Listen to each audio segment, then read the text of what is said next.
At exactly 5:42 local time, the radar wall inside Allied Air Command in Ramstein lit up in solid red. An alert had appeared from the last place anyone expected, the middle of the crowded shipping lanes in the North Sea, roughly 200 kilometers off the Dutch coast, an area where only civilian cargo traffic should have been moving.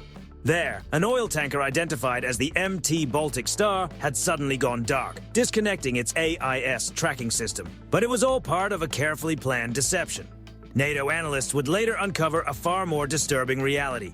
The vessel was not the Baltic Star at all. Beneath a fresh coat of paint and a false identity, it was actually the MT Borai, a ship French intelligence had already marked in October 2025. Using AIS spoofing, it had broadcast a fake signal showing itself anchored near Singapore, while in reality it had slipped through the Suez Canal and moved deep into Europe's southern approach without drawing attention. Then, just 90 seconds after its tracking signal disappeared, container units on deck opened up and released a wave of Shahed 136 unmanned aircraft. In moments, a dark spearhead had formed in the sky, racing toward the port of Rotterdam and Germany's LNG terminals. This was exactly the kind of scenario the Pentagon had worried about for the past 3 years. Russia's so-called shadow fleet had stopped pretending.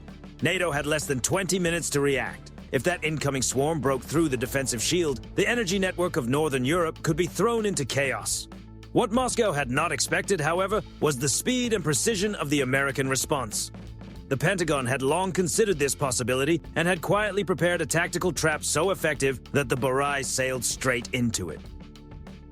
To understand why this incident matters so much and why it could reshape military thinking worldwide, you first have to look at the scale of the Shadow Fleet itself. By January 2026, Russia was operating roughly 600 oil tankers. On paper, they looked like aging commercial ships carrying fuel. But for years, US naval intelligence had suspected that some of them were built for more than transport.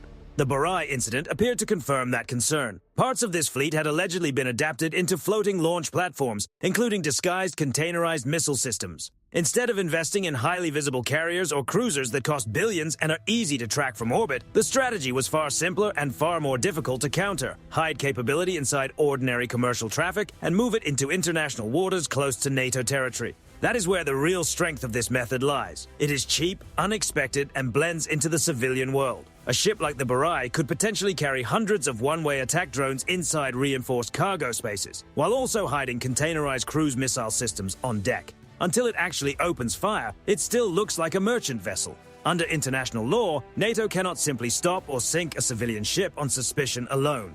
That legal restraint in this scenario becomes a major weakness. Its attack position also exposed a serious gap in Europe's defensive posture. Radar networks and Patriot batteries in Germany and the Netherlands are primarily oriented eastward, built to watch for ballistic or long-range threats coming from Russian territory. They are far less optimized for low-flying targets launched at short range from the sea, especially from the same direction as normal commercial shipping. By choosing the North Sea approach, Russia had effectively executed a flanking maneuver. NATO radars now had to search through heavy maritime clutter, wave reflections, and dense ship traffic for fast, low-altitude targets. The front line was no longer a border on land. It had moved onto the water itself, just offshore. Allied Air Command reacted immediately. Emergency intercept procedures were activated, and German Typhoons alongside Dutch F-35As on quick reaction alert were scrambled.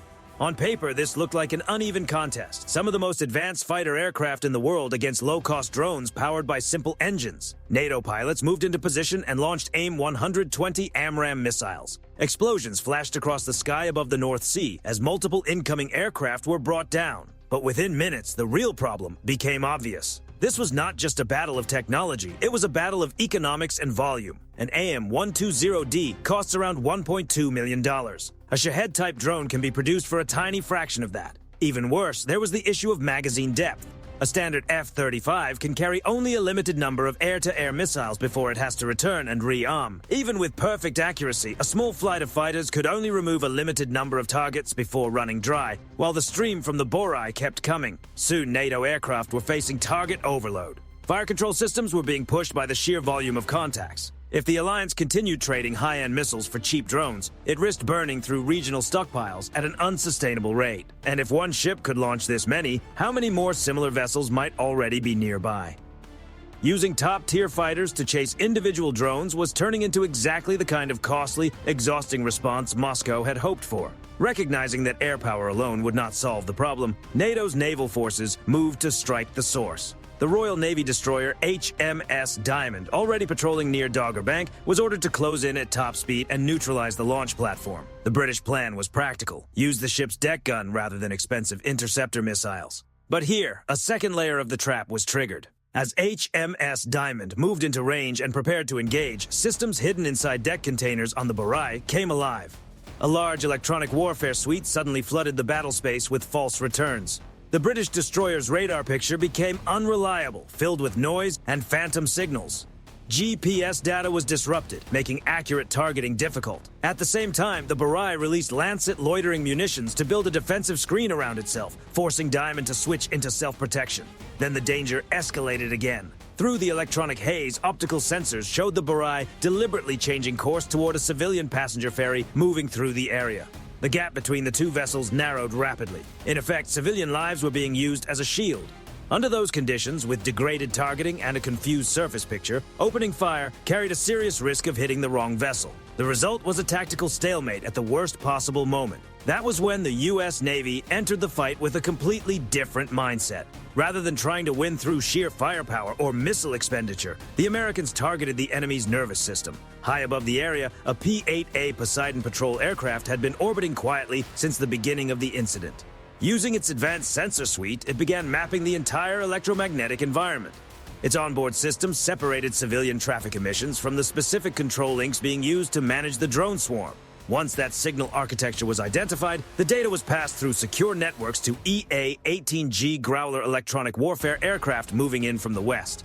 These aircraft carried one of the Navy's most advanced jamming systems, the AN/ALQ-249. This was not traditional jamming in the old sense of simply blasting noise across a frequency band.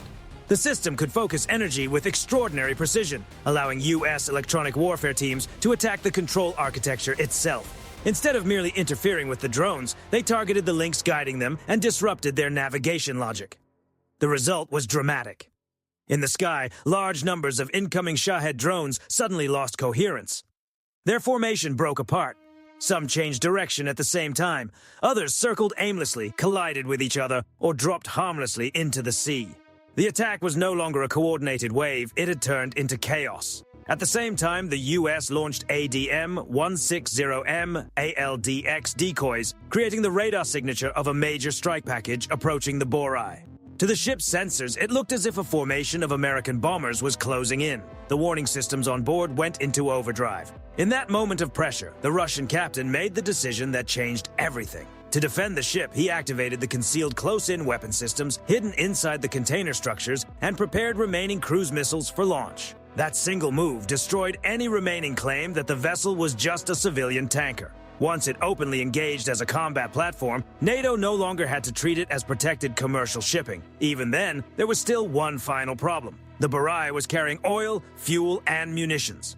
Destroying it with conventional anti-ship weapons could have caused a catastrophic blast, an environmental disaster in the North Sea, and possibly damage to nearby civilian traffic. The ship needed to be stopped instantly, but without setting off everything on board. This was where the U.S. Navy revealed its most unexpected move. Two F/A-18E Super Hornets launched AGM-158CL RASM missiles configured for a non-kinetic high-power microwave role. Approaching low over the sea and using stealth features to avoid defenses, the missiles reached the target area without needing to slam directly into the hull.